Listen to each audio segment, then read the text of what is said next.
Brought to you by Palvi Agrico.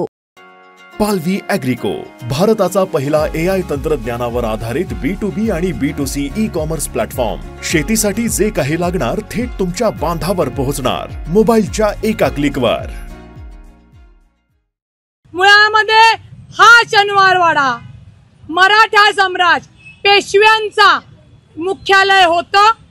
पेशव्यांनी, हे विजयाचंच प्रतीक आहे, हे पेशव्यांनी छत्रपती शाहू महाराजांकडनं परवानगी घेऊन इथे मच्छी बाजार बसायचा त्यांच्याकडनं विकत घेतली.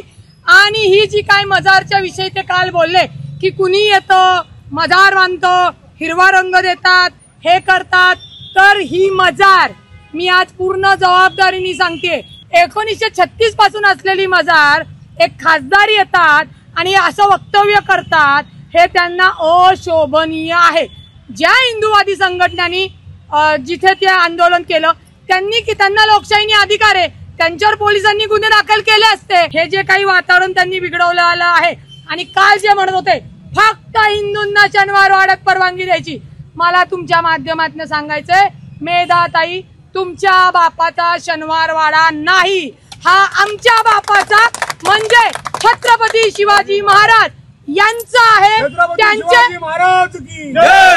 त्यांच्या पेशवे, हे त्यांच्याकडे पेशवे म्हणून होते त्यावेळेला.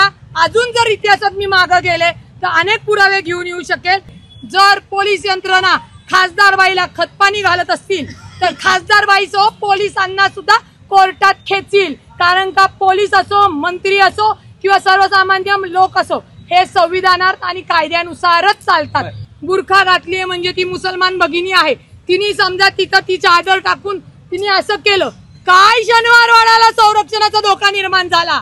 अरे लाज वाढली पाहिजे त्या मेधा कुलकर्णींना की तुम्ही काय वागताय. कुठल्याही जाती धर्मातली महिला असो, केलाच पाहिजे तो गुन्हा रद्द. त्यांनी नमाज पडल्यामुळे जे काय मनातल्या मनात असं, आता मी इथं हनुमान चालीसा म्हणली, जय हनुमंत नमा, काय झालं शनिवारवाड्याला?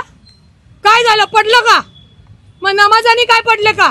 अरे लाजा वाटले पाहिजेत. लोकप्रतिनिधी आहेत का कोण आहेत? जाणीवपूर्वक वातावरण. खासदार फक्त ज्या मेधाताई त्या एकट्या आल्या, अख्खा भाजप आला होता का काल? तुम्ही का दिशाभूल करता पत्रकार बंधूंनो? महायुतीचा खडा पडण्याचा प्रश्नच येत नाही. मेधा कुलकर्णींनी महायुतीला विचारून भूमिका स्पष्ट केली होती का? ती त्यांची स्वतःची होती, त्यांना विचारलं नाही तुम्ही? त्यांनी सुद्धा पेशव्यांनी जात धर्म नाही बघितला तर मेधाताई पाहणाऱ्या कोण, हाच आमचा प्रश्न आहे. अज्ञात महिलेच्या विरुद्ध पोलिसांनी त्याचं सत्य समोर आणावं.